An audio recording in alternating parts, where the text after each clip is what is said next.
back to the Stache and Beard Show. I'm Austin Pistulka. This is Alan. Go f yourself, Pilley. Or No, what was it? Yourself, Oh, sorry. What was Alan? I don't even remember, but what the f is up? That's right. But I was actually going to do something different there. I was going to be, what's up, bitches?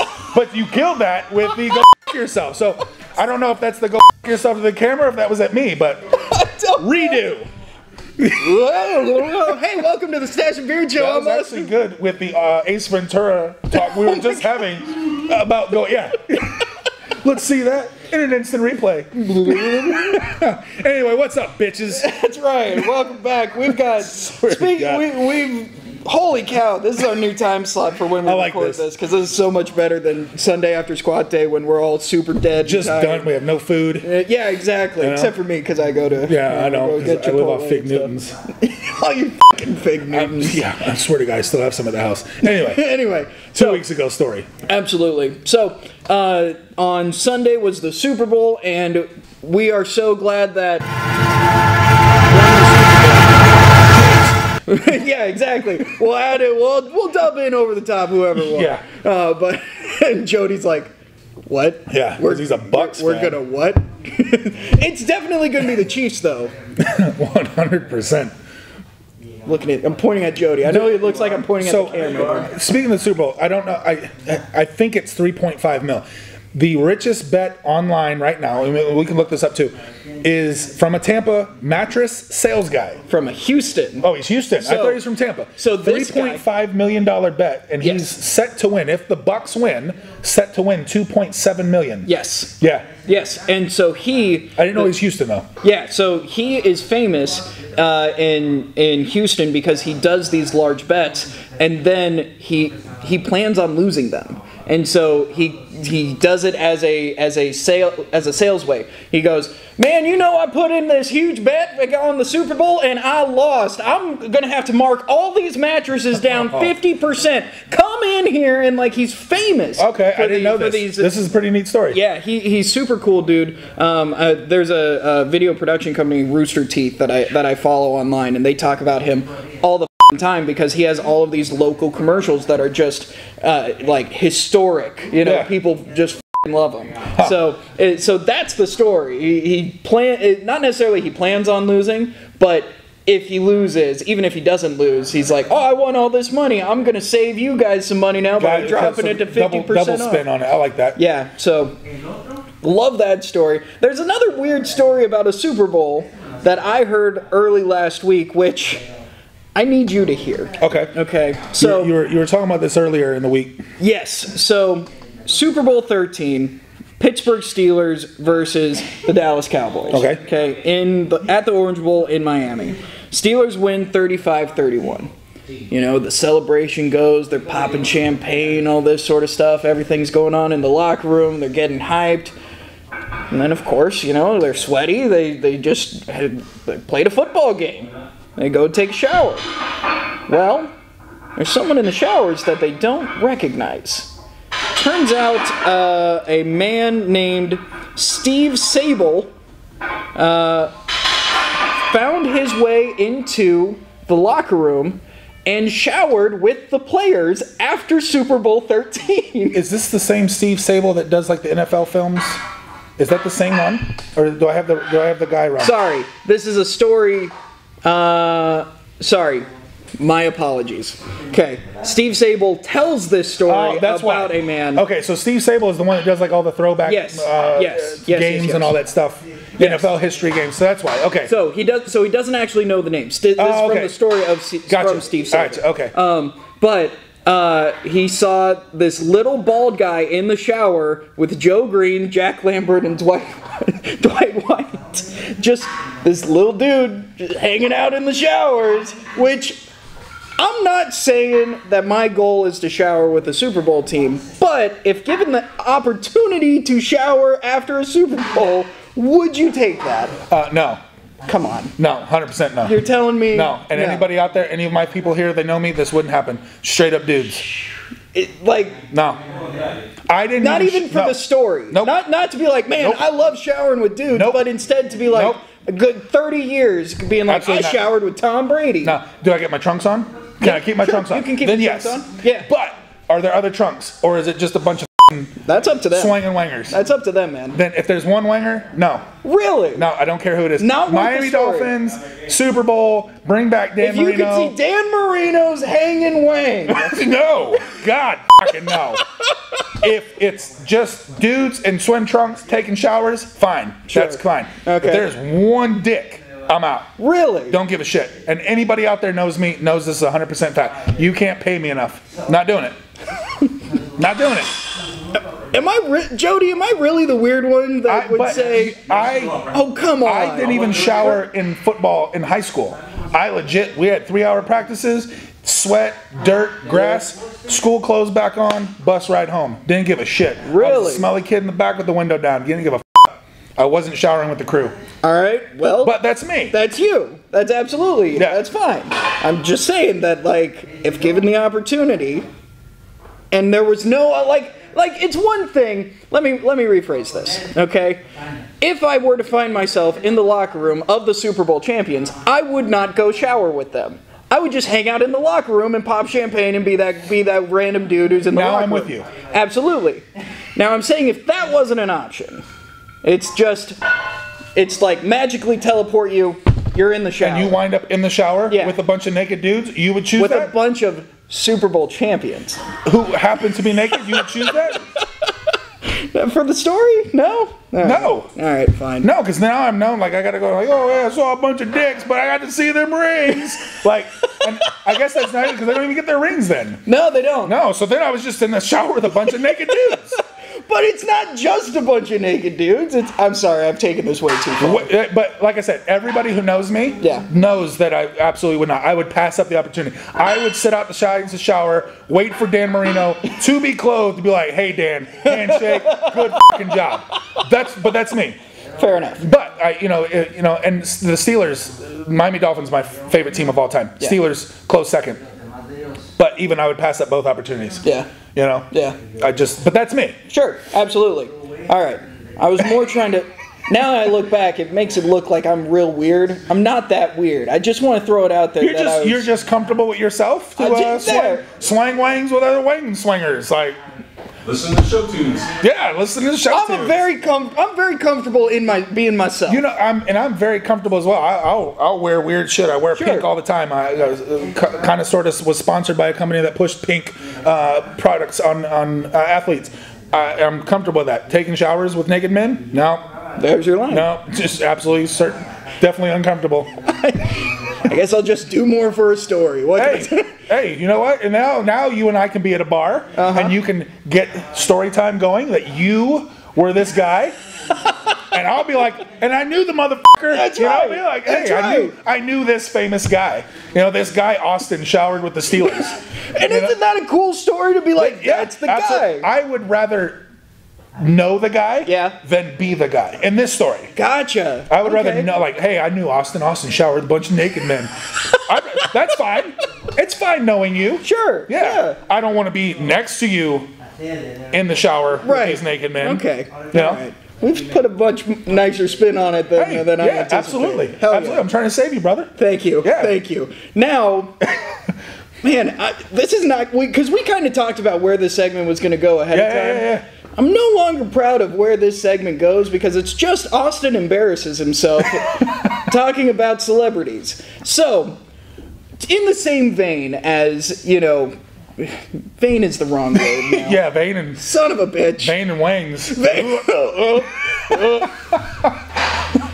So... Definitely could have picked a different word. So... Question now is, we have met some famous people in our lifetime. Me, it's been a lot of D-list celebrities. Mantar, shout out to you if you know who that is. But we've all had interactions with celebrities that are like, ooh, whoa, that's kind of weird, or that sort of thing. What is your favorite celebrity interaction?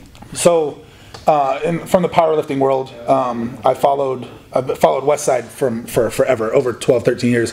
But clearly, and an old Westside lifter at the time was Dave Tate, who is the owner and CEO of Elite FTS.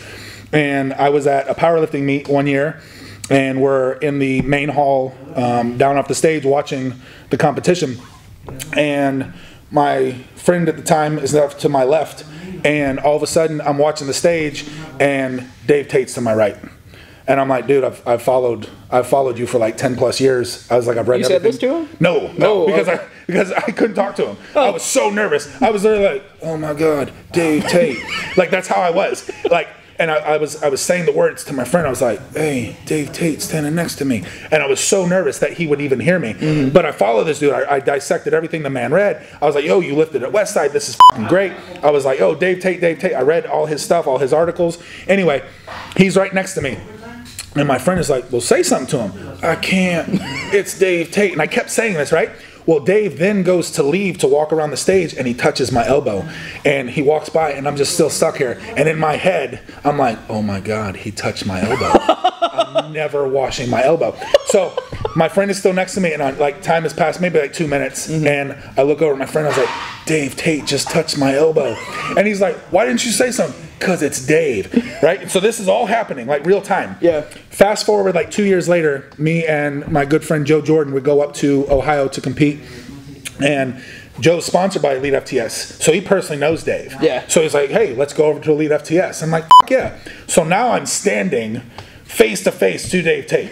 All right, now I actually get to shake hands with Dave, and as I'm going through this, the story is reminded, and I'm just like, I so badly want to tell him like, hey, yeah, like we touched elbows, but I'm like, no, like that, how awkward is that? I can't say that to Dave. So my willpower kept that story in, and I got to shake his hand and walk around the compound and talk to him and a whole bunch of things, but just kind of reminded like, man, we touched elbows. Yeah, we touched elbows once. I never washed my arm again. Like, how awkward that would have been. So that's my throughout the second interaction, he's just going, what the fuck? Why is your elbow a different color? Yeah, because you touched it 2 years ago. But yeah, that was a story that's always kind of stuck out because super nervous when it comes to meeting people and fanboying or whatever. But to me it was like, oh my God, that's Dave Tate. Like you hold him in high regard, almost as much as like when I met Louis. Mm-hmm. Like Louis hops off and he talks to the three of us that were there, and I'm like, oh my God, Louis talking to us. Like that was an incredible story. Do you even remember like what Louis said to you, or were you just in your mind like, oh my gosh? So we walk in, bay doors open, cold as fucking March. Me, Walt, John. We walk in. Louis wearing a red sweatshirt. Okay, I got photos of this. Yeah. And Louis sitting off to the left, and he goes to get up, and he approaches us. And the three of us, we all had beards. Mine was probably the smallest. John's, Walt's were bigger. And Louis walks up to us, and he's like, those are some good looking beards there. And I'm just sitting in my head. I'm like, Louis, just talk to us. Louis just commented on our beards and shakes the three of ours hands. Next thing I know, I'm there to lift, mm-hmm. and John gets put through workouts, and I'm like, you motherfucker, like you're working out with Louis. And Louis kept asking me, why don't you? I was like, no, I'm competing tomorrow and this and that. And he's like, oh, so he's talking to me, but like I'll never forget verbatim. There was some good looking beards there. Nice. And I have the photo still to this day of the three of us and Louis. It was my first time ever fucking meeting him. Yeah. So most people know like fucking West Side diehard. Like that story it's a little different of a favorite one of mine. Like, rubbing elbows with Dave Tate happened before I ever met Louis. Right. So, but meeting Louis was absolutely amazing. Bucket list, check it off. Yeah. Type of thing. So both of those stories, pretty epic to me. I'm about to embarrass myself a little bit. Wash down your sorrows. You want some Red Bull? Chad said it's okay. Chad said, hey folks, Chad said it's okay to mix whiskey and Red Bull. So, what's your story? So, I was a huge pro wrestling fan. I don't really keep up with it as much now. But, so, I don't! The Royal Rumble happened, didn't even watch it. Go fuck yourself. That's my tagline. Oh, shit. Do I know who won the Royal Rumble? Absolutely, but I also just have have that on Twitter. So I used to travel with a pro wrestling company in the Midwest while I was in college for 3 years, and we met a number of like old guys because we would bring them in for shows, and they would be like our headliner and all that sort of stuff. But when I came down here to Florida and I started to work in the promotions department for iHeartRadio, I was deep in my love for pro wrestling. Also, that was when Fozzy, the band that Chris Jericho is the lead singer of, came out with their album that went super big. Like the song Judas was the big hit off of that. And so he came to WJRR, which I was a huge part of. Like, I was on air for a little while, and then I also did all of their promotion stuff, like set up tent and all that sort of stuff. So he came to iHeart and did a Q&A and with fans, and did a live listen to the song. Like, he was just hanging out up there, and I would listen to his podcast. Like, I've watched a ton of his matches. Like, if he was ever on another podcast, like, he would plug it on his podcast, and I'd go download that podcast and listen to it. Like, I was a Chris Jericho fanboy. Yeah. Okay? And he shows up, and he walks in, and he has no idea where to go. So I go, so they're like, Austin, go get him. And I'm like, okay, I'll go get Chris Jericho. I go, Mr. Jericho, sir, hi, I'm Austin. We're going to take you this way. He goes, okay, yeah, just super normal guy. A little shorter than I anticipated. He's like, literally, you read my mind. I was just about to ask, like, how tall is he? He's how big? About as tall as me. He's definitely thicker than I am. Like, he definitely has, like, a definite musculature to him. But he's about my height. 5'9", 5'10", somewhere in there. And so we take him to the little area where we keep the talent before they go out onto the stage, and like, hey, do you need anything? I shook his hand, right there. I said, do you need anything? He goes, no, I think I'll be good. I'm like, okay, all right. And he goes up, does the live listen, which was cool, and fans ask questions, and he did the Q&A. Super cool guy. Well, then at the end, they did a photo op for everybody, and they had me be the guy to be like, all right, your turn, move on, like, because I was a big dude, and so I was like security-ish. Yeah. We get through everyone, and the last person is like trying to FaceTime with a friend, and Chris Jericho's like motioning me to move these people out of the fucking way. So I'm like, all right, thank you so much, and I'm like shoving these people out of the way, and he comes over, hey man, thanks so much for doing that for me, and I go, Chris, it really is, no problem, I'm a big fan too. I go to shake his hand again, and he shakes it again, and I go, man, your song, Judas, I listened to it and I go to shake his hand, he shakes my hand again. I listen to that song when I go to squat, I squat 475 with that, and he goes, oh, it's a lot of weight. I go, yeah, man, it's just, thank you so much for coming, it's so cool, the podcast that you do, I just really like it. And yeah, absolutely, the hearts were going everywhere, like, and then I'm like, all right, well, thank you so much for coming by. It was like 5 or 6 handshakes, and he shook my hand every single time, and then I'm like, all right, well, I got to start tearing down, so thank you so much. And then they go, hey, do you want, Mel and Dickerman are going to have him on. Do you want to show him to the studio? And I'm like, well, I guess I could, I'll go. And so I show him to the studio, and I'm just hanging out in the back, just like kind of creepily staring at Chris Jericho, like, yeah. And then I showed him out, and then I look back on it and go, oh no. Oh no, if Chris Jericho saw me today, he'd be like, that's the guy that shook my hand 18 times. That's so, great. But he shook my hand every single time. He was super nice, super cool about it, but just the cringiest feeling of the world, knowing that I was the weirdo in meeting Chris Jericho. So, and that's I guess my thing, like, with famous people and in respect to what you and I do, I don't ever want to come across like that. So I've passed up so many opportunities because I'm just like, what do I say to you? Yeah. Like, I'm going to stutter. Yeah. Like how you do here. Like, you lead this very well. Like, if I met my famous person or whatever, and you're not talking, you're not leading, we're literally just standing and staring at each other. And now I'm you with your handshake guy. Yeah. But now I'm like eye stare guy. So, like, I've passed up so many opportunities to meet some famous in the powerlifting and bodybuilding and lifting world, type of thing. So, yeah. I don't know. For me, like, if it's if I ever see a famous person just like out and about, like I've seen like Kevin Owens at the Target because he lives another pro wrestler, and I'm like, I'm not gonna go up to him while he's just living his life, I'm not gonna do that.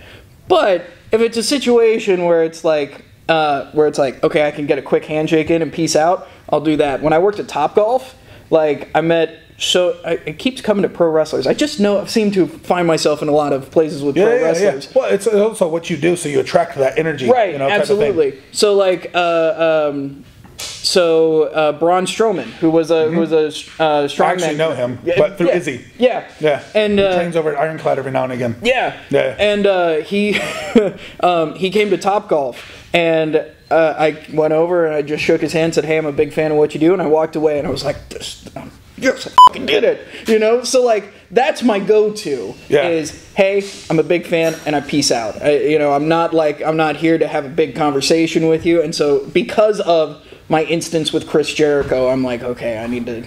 And it's like 12 seconds in, out. He never remembers who I am, but I have this memory forever. Like that's crazy. That's that's my mindset with celebrities. Yeah. So no, yeah, I'll just sit there and I try to act cool, especially like we've lifted on the same platforms with some big names. Yeah. Leroy Walker at the time, Eric Spoda was out there at one of Sarah's meets. Scott Mendelson was out there. And I remember walking up and I'm like, oh my God, that's Eric Spoda and Scott Mendelson. And they were there to see Leroy bench 6 at the LA Fit Expo. But I was there for Sarah, so it was job mode. My job was to get her to the platform. So I walked by. Honestly, at that, I didn't give a shit. I was just like, hey, it's Eric and Scott. Like, okay, I gotta go. Sarah's gotta lift. Yeah. And then I sit down, I'm getting Sarah ready, and Leroy is literally right next to me, and he's got his entourage back there, and I couldn't have cared less. Like, you know, it's funny, like, when I first saw them, it was like, oh my God, but then it was like, job mode, Sarah. Yeah. Take her to the platform. And I didn't care. Yeah. You know, so I got to see Leroy, bench because he was on the same flight that Sarah was on. So that was pretty neat, you know what I'm saying? But to, afterwards, after everything is said and done, the dust settles, to go say hey, like I couldn't do it. Yeah. She could. Sarah could talk to fucking anybody. Really? Oh my God, she'd talk to anybody. She like, come on. I'm like, Sarah, what do I? I literally would just stand there like, like this, the wingman. Yeah. Because I don't know how to speak. I stutter and I get all. So I'm like, nope. I'll just tell you that I saw so and so, and that's enough for me. Yeah. So I feel that. Yeah. But Joe did an excellent job of like leading because he knows Dave. So that back to that story. That was a little better of an introduction. And I was like, oh, okay, hey, Dave, nice to meet you. Sure. Had it been me on my own, gee, I would have fucked that up. I know I would have fucked that up. So I leave all that alone. Yeah, makes sense. What have been some of your celebrity interactions? Leave them in the comments below. And also send them some love on Instagram and Twitter. Well, Instagram for the both of us, at Radio Guy Austin, at Alan Pilley. We are coming back on Friday because Dan Bell is doing big man shit, and we got to talk about it. So excited. It's going to be a big meet for him. It's going to be a really big meet for him. So we're going to talk about that coming up on Friday. Or if you're listening to the podcast, keep it here. This is the Stache and Beard Show. We'll be back. Later, motherfuckers.